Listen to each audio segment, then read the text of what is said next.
ఏ ఊరు మీది?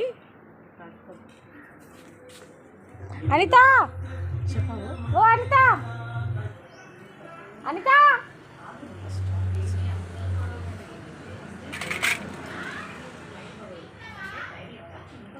పిలిచా.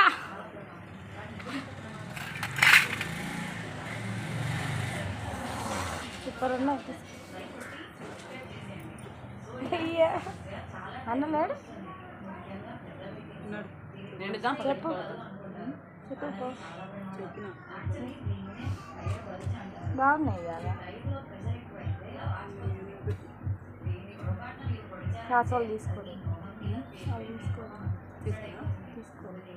పిలుచుకోవాలను చూడలే పిలుచుకోవాలి.